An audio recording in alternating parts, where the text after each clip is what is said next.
چې کوم دی زمونږ د مشاعرې دا لومبی نشست سر د دویم نشست آغاز به کوو خو څوک ملګري له ټوخې موخې ورغلي او د دې شونډو د ترخو زخر ګوټونه کوم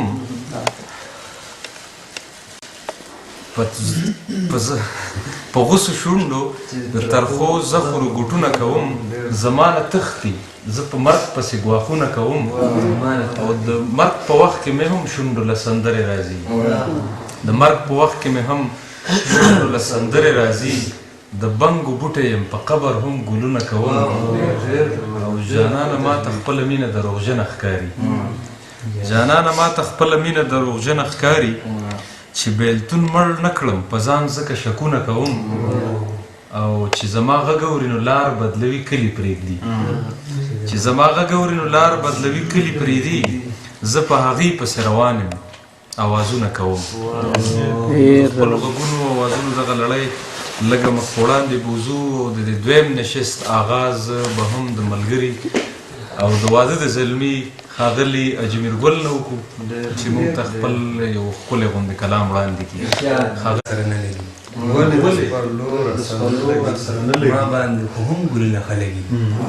ما باندې خو هم ګلونه ښه لګي ډېر زبردست ښه نه ده چې چېرته د چا زړه ښه شي چې چېرته د چا زړه ښه شي دوه خوږو خبرو باندې څه لګي ښه نه ده چې چېرته د چا زړه ښه شي دوه خوږو خبرو باندې څه لګي او ته رقیبه مینه کاروبار ګڼې ته رقیبه مینه کاروبار ګڼې ځکه خو زما در سره نه لګي او اوس نه د کښتۍ کابونه ووته اوس نه د کښتۍ کابونه ووته لا خو د سیند غاړه ده اوبه لګي اوس نه د کښتۍ کابونه ووته لا خو د سیند غاړه ده اوبه لګي او ځکه د رڼا د ښار راغلمه ځکه د رڼا د ښار راغلمه دې خړو کوڅو کې زما زړه لګي او ستا د سیمې خاورې دي که شګې دي ما که درشناسته سپین او سره لګي او نور له مې هم هغه خوښ کړي دي هغه خوښ کړي دي څه چې ما اجبیر باندې خواږه لګي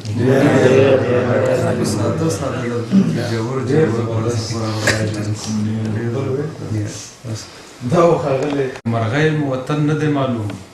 د موسمونو په بدلون پسې ځو چېرته چې ستا د نظر غشي لګي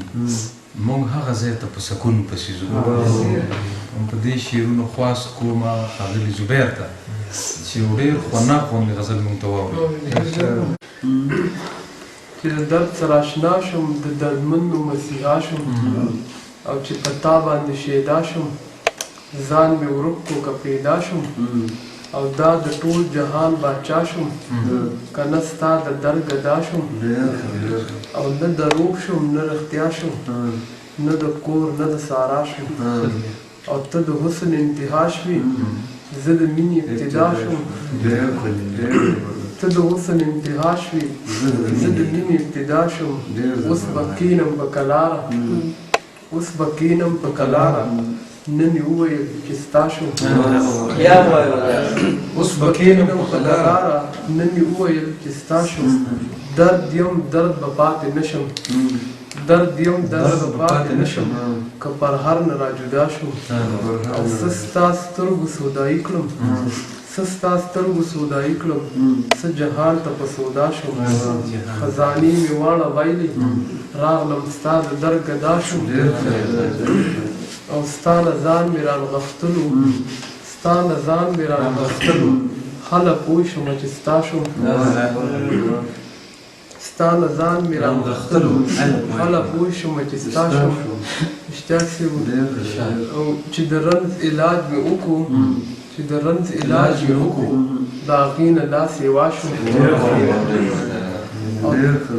چې د رنځ علاج مې وکړو د هغې نه لا سیوا شم او ته که ګل شولې خاموش وي ته که ګل شولې خاموش وي زه وږمه شم او ګویا شم زبیر داسې لیونی شم د خپل سره بې پروا شم هر ارزو او هر ارمان د څوارلسمې سپوږمۍ هر ارزو او هر ارمان د څوارلسمې سپوږمۍ بیا مې هم غواړي زړه نادان د څوارلسمې سپوږمۍ ستا نه زما د وفا تمه لرل دا مثال دی لکه رانیسي ماشومان د څوارلسمې سپوږمۍ او هغه مې وپوښتي له نازه وایي څنګه ښکارم زه ورته وایم په ایمان د څوارلسمې سپوږمۍ او په دې شعرونو خواست کومه زمونږ قدرمن ملګري زور ته په یاد باندې